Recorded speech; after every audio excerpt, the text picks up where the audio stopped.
Back to my YouTube channel Safala fire academy. तो आज हम बात करेंगे ब्लेवी के बारे में। आज हम इसके बारे में पूरी जानकारी लेंगे, ब्लेवी की फुल फॉर्म के बारे में, कॉमन केस ऑफ ब्लेव, इसके क्या क्या केसेज होते हैं होने के लिए, और नेक्स्ट आता है कंडीशन रिक्वायर्ड फॉर ब्लेवी।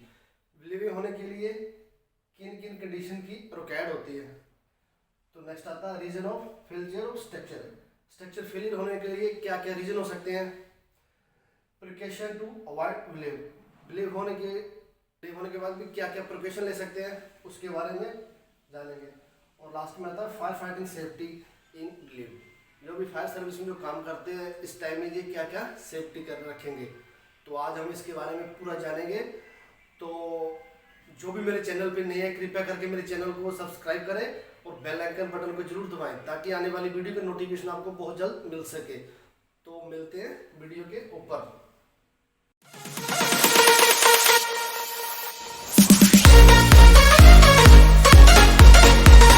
तो दोस्तों अब हम जानेंगे कि ब्लेवी के फुल फॉर्म के बारे में, इसकी फुल फॉर्म क्या होती है। तो बी का मतलब होता है बॉइलिंग, एल का मतलब होता है लिक्विड, और ई का मतलब होता है एक्सपेंडिंग,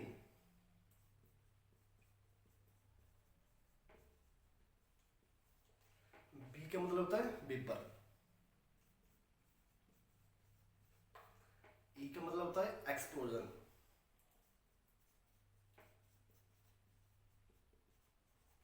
जी होगी ब्लेवी की फुल फॉर्म।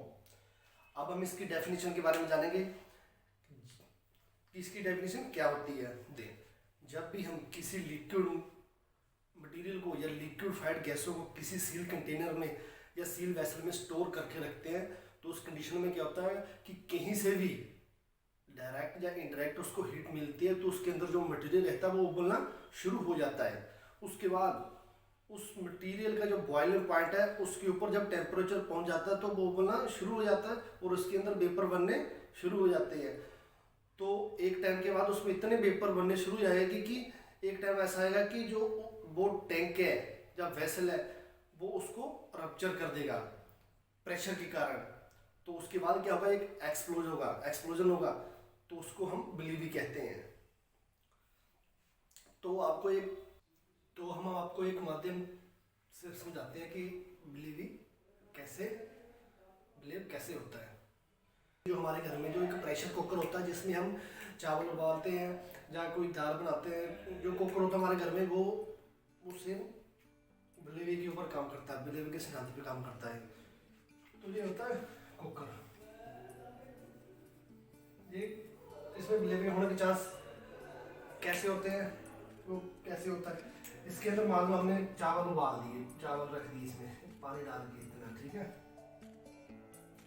तो क्या होता है जब इसको हम नीचे से हीट देंगे और गैस के ऊपर रखेंगे, इसको हीट मिलेगी तो क्या होता है अंदर वेपर बनने स्टार्ट हो जाएंगे, ठीक है। जब उबलना स्टार्ट हो जाएगा उसका बॉइलिंग पॉइंट है उसके बराबर उसका टेम्परेचर पहुंच जाएगा, जब उसके ऊपर पहुंच जाएगा तो ये उबलना स्टार्ट हो जाएगा, जहाँ पे वेपर बनने स्टार्ट हो जाएंगे। तो एक समय ऐसा आएगा कि वेपर ज़्यादा बन जाते हैं, वेपर ज़्यादा बन जाते हैं और क्या होता है जो सीटी के माध्यम से वो इन्वायरमेंट में चले जाते हैं। अगर सीटी नहीं होगी तो ये क्या होगा, फट जाएगा। तो ये इसमें ब्लेवी कैसे होता है तो क्या रखना, तो इसमें क्या होता है वेपर ज़्यादा मात्रा में बनते हैं तो क्या होता है अगर सीटी हमारी काम नहीं करती, मान लो कि सीटी में कोई प्रॉब्लम आ गई, सीटी में कोई फंस गया, कोई चीज़ होगी तो क्या करता है सीधा ये करता है ज़्यादा मात्रा में ये वेपर बन जाएंगे तो वो एक टाइम ऐसा आएगा कि ये एक्सप्लोज हो जाएगा, ये फट जाएगा, तो ये पूरा फट जाएगा, इसको बोलते हैं ब्लेविंग। तो आई होप कि आपको ये समझ आ गया होगा। और जो भी बैचलर लोग हैं वो बी केयरफुल, वो ध्यान रखें कि आपके घर में भी ऐसा हो सकता है, आप ध्यान से चेक करें इस कुकर की सीटी को। नेक्स्ट है ब्लेवी होने के लिए 3 स्टेप है, ठीक है, और बारे में पढ़ लेते हैं। पहला स्टेप है बॉइलिंग लिक्विड, ठीक है, यह है पहला। दूसरा है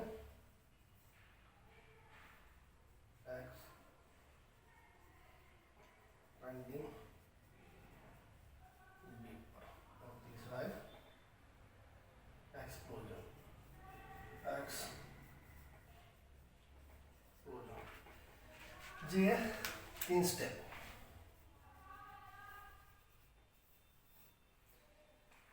ये कुछ टैंक है, मैं आपको इस फिगर के बारे में बताऊंगा। ये फिगर है 3 ABC। तो ये 3 स्टेप्स हैं।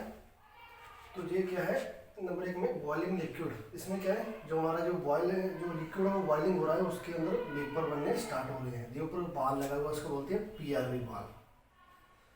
तो उसके बाद क्या आता है कि एक ऐसा समय आता है जब इसके अंदर जो वेपर बनते हैं ना, तो वो जो PRV बाल है वो कुछ जो कम में थोड़ा बहुत होता है उसको वो थोड़ा रिलीज करता है। वो अगर ज़्यादा मात्रा में वेपर बन रहे हैं तो ये काम नहीं करता है। उसके बाद क्या करते हैं, वेपर एक्सपेंडिंग होंगे तो वेपर बाहर निकलने स्टार्ट हो जाएगी। ठीक है जी। जब जैसे ही हमारा सेकंड फिगर में आप देख रहे हो, तो इसमें क्या होता है, इसमें वेपर बनने शुरू हुए। इसमें इतने वेपर बन गए कि इतने ज़्यादा कि PRV काम करना। PRV का मतलब होता है प्रेशर रिलीज वाल्व। तो जो PRV लगाए जाते हैं वे कुछ मात्रा में वेपर को इन्वायरमेंट में फेंकता है। जब ज़्यादा मात्रा में जो अपने वेपर बनते हैं तो उसको ये बाहर नहीं निकाल पाता। तो क्या होता है, जब वेपर ज़्यादा मात्रा में बन रहे हैं तो अब नेक्स्ट में आता है, आपको दिख रहा है कि लास्ट में क्या होता है, एक्सप्लोजन हो जाता है, फट जाता है। जो भी है जो लास्ट में है वो होता है एक्सप्लोजन।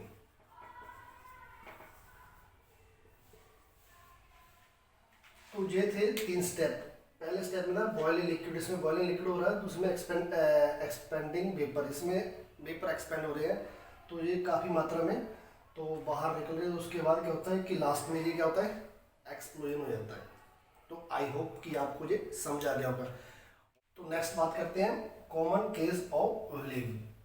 तो इसके जो ब्लेम होने के जो कॉमन केसेस है वो क्या क्या होते हैं। तो कॉमन केस की बात करेंगे कि किसी भी टैंक जिसके अंदर जो मटेरियल लिक्विड मटेरियल है, किसी भी टैंक के जब वेसल के आसपास फायर का होना चाहिए, मेन केस है इसका। ठीक है, तो मान लो कि ये अपना टैंक है, इसके अंदर क्या है, लिक्विड है। जो मेन केस बता रहा हूं मैं,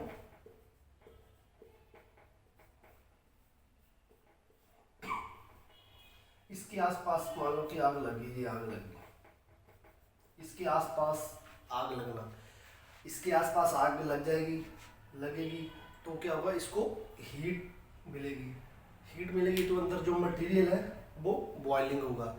जो उस मटेरियल का बॉइलिंग पॉइंट है उस बॉइलिंग पॉइंट तक जब उसके ऊपर जब टेम्परेचर पहुंच जाता है तो इसके अंदर क्या होगा, वेपर क्रिएट होना शुरू हो जाएंगे।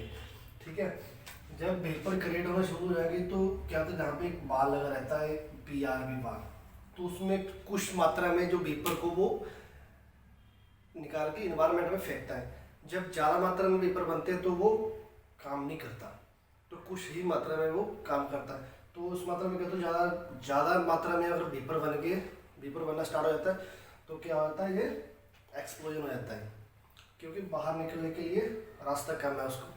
तो इसलिए ये इसका कॉमन केस है। आई होप कि आपको ये समझ आ गया होगा। तो दोस्तों नेक्स्ट बात करते हैं कंडीशन रिक्वायर्ड फॉर ब्लेम। तो इसके ब्लेम होने के लिए किन कंडीशनों की रिक्वायर्ड होती है। रिक्वायर्ड, ठीक है। तो क्या सबसे पहले आता है हमारा लिक्विड मटेरियल,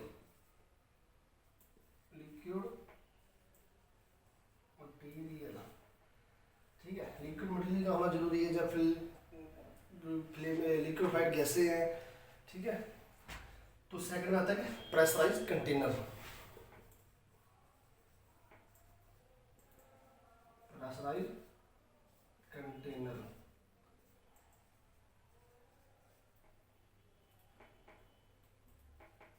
कंटेनर। तीसरा आता है अबव बॉइलिंग टेम्परेचर,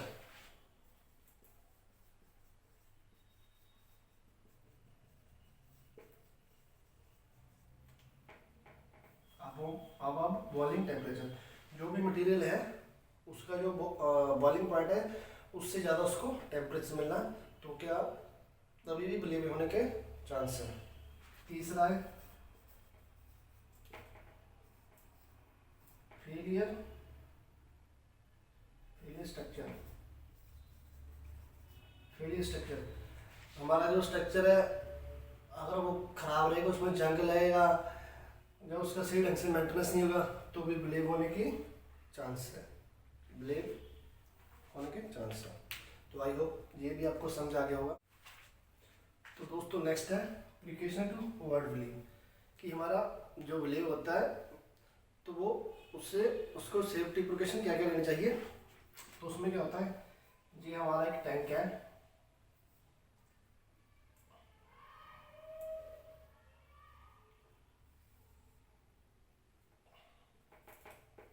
इसके अंदर मटेरियल है, लिक्विड मटेरियल है। इसमें सेफ्टी प्रिकॉशन ये मुझे कि एक डिटेक्टर होना चाहिए अपने पास, डिटेक्टर होने चाहिए लगे हुए एक। उसके बाद जब भी हमारा जो टेम्परेचर बढ़ता है तो उसको एमबीडब्ल्यू सिस्टम लगाना चाहिए। मीडियम वेलोसिटी वाटर स्प्रे, जब भी इसका टेम्परेचर बढ़े तो वो कूलिंग करना स्टार्ट कर दे बाद में, ठीक है। तो एमबीडब्ल्यू सिस्टम होना चाहिए। तीसरा, क्योंकि जब भी हमारा जो टैंक है इसके आसपास हमारे को वाटर मॉनिटर लगाने चाहिए, वाटर मॉनिटर होना चाहिए, क्योंकि हम पास से नहीं और दूर से उसको कूलिंग कर सकते हैं, ठीक है। और इसमें एक पीआरवी होना चाहिए, पीआरवी बाल होता है, वो सही ढंग से काम कर रहा है कि नहीं कर रहा है उसको भी चेक करना चाहिए, हर मंथली इसको चेक करना चाहिए कि वो काम कर रहा है या नहीं काम कर रहा है। अगर वो काम नहीं करेगा तो क्या होगा, वेपर बनेगा तो बाहर नहीं निकल पाएंगे, कुछ मात्रा में वेपर बनेगा तो बाहर नहीं निकल पाएंगे, तो क्या होगा, एक्सप्लोजन होने के चांस हो सकते हैं। तो ये है इसके प्रिकॉशन कि हम डिटेक्टर लगा सकते हैं, गैस डिटेक्टर लगा सकते हैं, ठीक है। जो भी उसकी रिक्वायर्ड के हिसाब से उसको डिटेक्टर लगा सकते हैं, और उसमें एमबीडब्ल्यूएस लाइन बिछा सकते हैं, मीडियम वाटर वेलोसिटी, और वाटर मीटर लगा सकते हैं।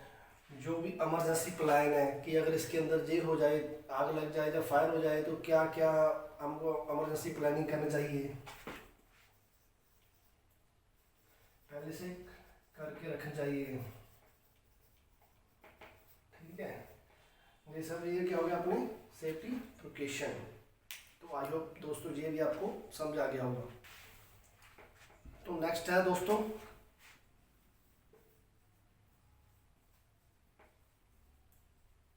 Fire fighting safety. जो भी हमारे फायर फाइटर है उस समय क्या सेफ्टी बरत सकते हैं। जब भी ब्लेम होने का चांस होता है तो क्या होता है, उसमें जो वेपर क्रिएट होते हैं उसको हम क्या करते हैं,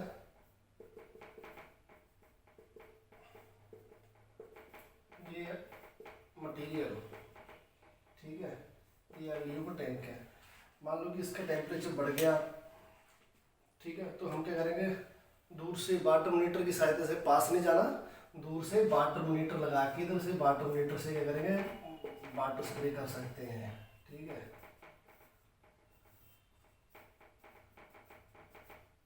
या फिर दूर से हम इसको वाटर स्प्रे करना है, ओनली वाटर स्प्रे करना है, ओनली वाटर स्प्रे करना है, जेट नहीं मारना, ठीक है। तो इसे ध्यान को रखना कि दूर से मारना है, पास नहीं जाना इसके पास जो फायर फाइटिंग है। तो ये कॉमन केस, जिन कॉमन मैं बता रहा हूँ, सिचुएशन चेंज हो सकती है, मैं आपको ये नहीं बता रहा हूँ कि हर टैंक के पास फायर हो जाए तो आप यही करना। इसमें क्या, मैंने आपको एक समझाने के लिए कॉमन बात है, मैंने कॉमन चीज़ें आपको बताई है। अगर ऐसा होता है तो ऐसा करना है, ये नहीं है कि मैंने जो कॉमन आपको बातें बताई है इस पर क्या होता है, ये सिचुएशन चेंज हो सकती है। मैं आपको बार बार बोल रहा हूँ कि सिचुएशन वो चेंज हो सकती है। जो कॉमन फैक्ट है मैंने आपको बताया कि जो कॉमनली जो फैक्ट है जो फायरमैन के लिए होते हैं, क्योंकि वो कभी भी एक्सप्लोजन कर सकता है, इसलिए क्या करना है, दूर से उसको कूलिंग देना है, और इस बात का ध्यान रखना कि उसको डायरेक्टली हम जेट नहीं मार सकते, ठीक है। बस इतना ही है।